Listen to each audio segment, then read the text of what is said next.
بسم الله الرحمن الرحيم. السلام عليكم ورحمة الله تعالى وبركاته. الحمد لله رب العالمين والعاقبة للمتقين والصلاة والسلام على سيدنا محمد وعلى آله وصحبه أجمعين أما بعد.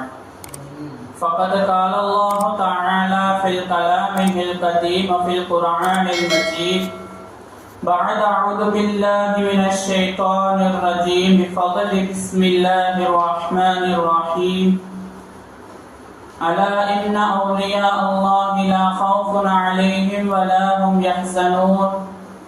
وقال نبينا رسول الله صلى الله عليه وسلم إذا رؤوا ذكر الله صدق الله العلي العليم أو قال عليه الصلاة والسلام. எல்லா புகழும் புகழ்ச்சியும் அல்லாஹ் ஒருவனுக்கே உரித்தாகட்டுமாக. அவனால் அனுப்பப்பட்ட உத்தம சத்திய சஹாபாக்கள், நல்லோர்கள், வலிமார்கள், குறிப்பாக இத்தருணத்தில் அமைந்திருக்கும் நம் அனைவர்கள் மீதும் அல்லாஹ்வினுடைய சாந்தியும் சமாதானமும் என்றென்றும் என்றும் நிலவட்டுமாக. ஆமீன்.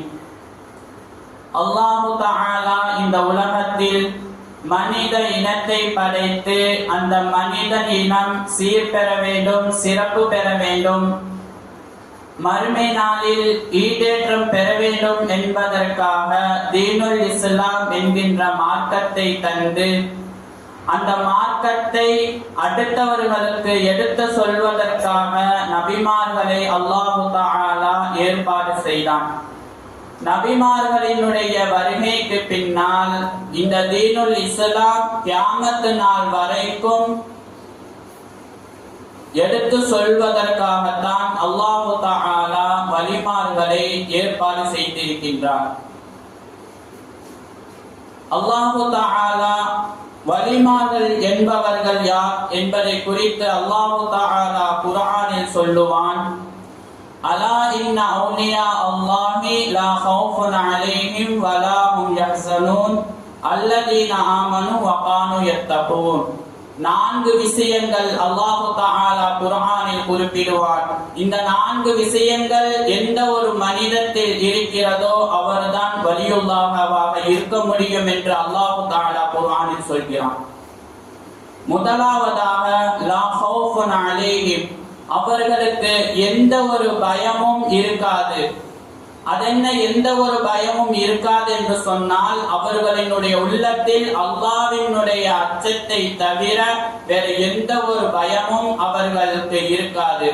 இரண்டாவதாக அல்லாஹ் சொல்லுவான் வலாஹும் யஹ்ஸனூன், அவர்களுக்கு எந்த ஒரு கவலையும் இருக்காது. இந்த உலகத்தை குறித்தோ இந்த உலகத்தில் வாழக்கூடிய விஷயங்களை குறித்தோ அவர்கள் சாப்பிடக்கூடிய உணவை குறித்தோ பொருளாதாரத்தை குறித்தோ எந்த ஒரு கவலையும் அவர்களுக்கு இருக்காது. காரணம் என்றால் அவர்கள் சொல்லுவார்கள் லா தஹ்சன் இன்னல்லாஹ மஅனா, அல்லாஹ் என்னுடன் எப்பவும் இருக்கிறான் என்கின்ற இந்த ஆயத்தை அவர்கள் மனதில் மிகவும் உறுதியாக நம்புவார்கள்.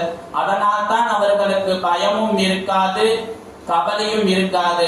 அடுத்து அல்லாஹு தஆலா சொல்லுவான் அல்லதீன, அவர்கள் எப்படிப்பட்டவர்கள் என்றால் ஆமனு, அவர்கள் ஈமான் கொள்வார்கள், வகானு யத்தகூன், இறையச்சம் உடையவர்களாக இருப்பார்கள். இந்த 4 விஷயங்கள் எந்த ஒரு இடத்தில் இருக்கிறதோ அவர்கள் தான் இறைநேசராக இருக்க முடியும் என்பதாக அல்லாஹு தஆலா குர்ஆனில் சொல்லுவான். இன்னும் ரசூலுல்லாஹி ஸல்லல்லாஹு அலைஹி வஸல்லம் அவர்கள் இறைநேசர் உடையவர்களினுடைய அடையாளத்தை பற்றி குறிப்பிடும் பொழுது இப்படி சொல்லுவார்கள் இதா ரூ திக்ரல்லாஹ், எந்த ஒரு மனிதரினுடைய முகத்தை பார்த்தால் அல்லாஹ்வினுடைய ஞாபகம் வருகிறதோ அவர்கள்தான் அல்லாஹ்வினுடைய நேசர்கள் என்பதாக ரசூலுல்லாஹி ஸல்லல்லாஹு அலைஹி வஸல்லம் அவர்கள் குறிப்பிடுவார்கள். நாம் ஏன் வலிமார்களை நேசிக்க வேண்டும்? அவர்களும் நம்மளை போன்று ஒரு மனிதர்களாகத்தானே இருக்கிறார்கள் என்று பார்த்தால் அவர்கள் மனிதர்கள் தான். ஆனால் அல்லாஹ்வினிடத்தில் மிகவும் உன்னதமாக அல்லாஹ்வின் இடத்தில் மிகப்பெரிய அந்தத்தை பெற்ற மனிதர்களாக இருப்பார்கள். அது மட்டும் இல்லாமல் அவர்களை நேசிப்பதன் மூலம் நமக்கு என்ன கிடைக்கும் என்றால் அல்லாஹ்வினுடைய அச்சமும் அல்லாஹ்வினுடைய பாதையில் நேராக செல்வதற்கும் நல்லதொரு வாய்ப்பு வலிமார்களை நேசிப்பதன் மூலமாக கிடைக்கும். அல்லாஹு தஆலா கூறியதாக ரசூலுல்லாஹி ஸல்லல்லாஹு அலைஹி வஸல்லம் அவர்கள் சொல்லுவார்கள், மன் ஆதாலி வலியன் ஃபகத் ஆதத்தஹு பில் ஹர்பி.